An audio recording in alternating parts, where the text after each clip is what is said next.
mun yi aiki a Najeriya, mun fito wasu kasashe mun yi aiki, ba inda ka taba zo aka ce ka bada kwabo daya. Ina dan ƙauyen Fantami, dan ƙauyen jihar Gombe, na tafi Madina na karantar, kuma a jami'a ta musulunci, kuma babu wanda ya taba tambaya na kwabo daya. Ran da na isa wurin, ga mota a airport tana jira na, ta dauke ni aka kai ni masauki na isa, ba wanda ya ce mun ko kaza, aka bani abinci kyauta, na zauna kwanaki, aka bani inda zan zauna, na koma, ban biya kudin abinci ba, ban biya kudin mota ba, ban biya kudin daukan aiki ba. Haba jama'a, mu je wata ƙasa a yi, mu zo ƙasar mu, ƴaƴanmu da ƙannenmu wai sai sun ba mu kudi a dauke su aiki, ai mun ci amana. Kuma wai da wannan sifa wai mu ce wai muna so ƙasar mu ta gyaru, wallahi muna yaudaran kanmu ne. Babu wata ƙasa mai ma'ana da ake irin wannan.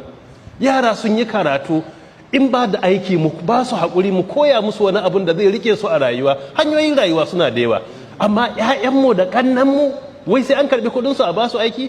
Kuma ran da ka karɓi kuɗin ka gamu da shi gobe ka ce masa me? Ran da kai ritaya shi Allah ya ɗaukaka shi, ka kalli idansa kuma ka ce masa menene? Haba walakantar da kai, nawa ne kuɗin ga baki ɗaya? Cin haramun ya taɓa sa mutum ya arziki? Haba waɗannan al'amura ba su da daɗi wallahi, musamman ga wanda yake zuwa wasu ƙasashe ka gani akwai takaici a ƙasar mu, wai sai mun yi waɗannan al'amura, kuma abun takaici mu muke cutar da kanmu, ba fa wani ne zai ke ba, mu muke cutar da kanmu. Wannan abu in ka cika sharadi a wurin Allah ka kubuta, wanda ya karba haramun ne, in shi ya ji tambayar ya dawo maka da kudin ka ya baka.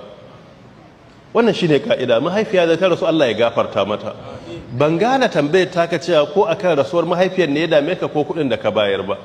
In akan kudi ne ga fatawar, in akan mahaifiya ce, kauna ta mahaifiya a fili ne, a ce da sai da kayan ɗakinta ta baga kuma ta rasu. In ba uwa ba, mutum ne za su yi wannan a duniya? Ai yana da wahala. Ka yi ta addu'a, ka roƙi Allah ta'ala ya buɗa maka kamata ayyuka na sadakatun jariya, musamman waɗanda suka zo a cikin hadithi na Ibn Majah rahmatullahi alaihi.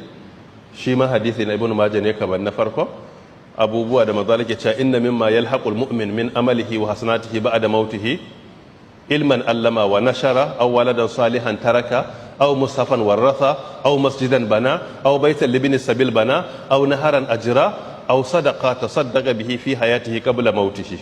Wannan hadisi iya cikin littafin Ibn Majah rahimahullah, hadisi na 242. Sheikh Muhammad Nasir rahimahullah yace hadisi ne sahihi. Manzon Allah tsira da aminci sabbata a gare shi ya bayyana mana nau'uka na sadaka mai gudana guda 7. Na farko yace ilman allama wa nashara. A wannan babin ilimi, a sai takardu na addini a riga ba da sadaka a matsayin sadakatun jariya gare ta, ko gina wani abin da ya shafi makaranta ko biyan kudin makarantar yara, duka ya shiga cikin ilman allama wa nashara. Mu rika yi wa iyayenmu magabata irin wannan, sayan takardun addini mu bayar, biya wa yara kudin makaranta don Allah ya kai ladan zuwa gare su, gina makaranta ko ajujuwa a makaranta. Na biyu, waladan salihan taraka, ɗa na kwarai da aka bari. Wannan kuma shine mu yi ta musu addu'a, Allah ya musu rahama kamar yadda suka rene mu muna kanana. Na uku, au musafan warratha, ko kuma legacies na Qur'ani, iya cikin muhimman sadakatun jariya. Fansan Qur'anai ana ba da su a makarantun Qur'anai da masallatai inda za a karanta su. Au baital libni sabil bana, ko gida da aka gina ga wanda suke kaman a ce an mai da shi endowment, wato wakafi, a ba ko ɗaliban ilimi su zauna ko marayu su zauna ko ajiye shi gidan saukan malamai ko gidan saukan baki ko kuma gidan saukan wasu muhimman mutane, ya zama wakafi aka yi. Sai na gaba, au masjidan bana, ko masallaci da aka gina. Na nawa kenan? Na 5 ko? Au naharan ajira, ko idan ruwa da aka samar, ko rijiya ko famfo ko bohol. Na 7, au sadaka ta saddaka bi hafi hayatihi, ko kuma kawai kaji ana fi sabilillah sai ka cire dan kudi 1,000, 2,000, 10,000, 100,000, miliyan 1 gwargwadon arzikin da Allah ya baka, sai ka ce kai sadaka ne wa iyayenka. So waɗannan su ne abubuwa da za ka yi wa mahaifiyarka akan wannan sacrifice da ta yi. Allah ya jikanta ya gafarta mata, ya kuma jikan iyayen mu ma ya gafarta musu. Allah shi samu wanye lafiya. Na'am, da haka wanda suke karban kudi su ba da aiki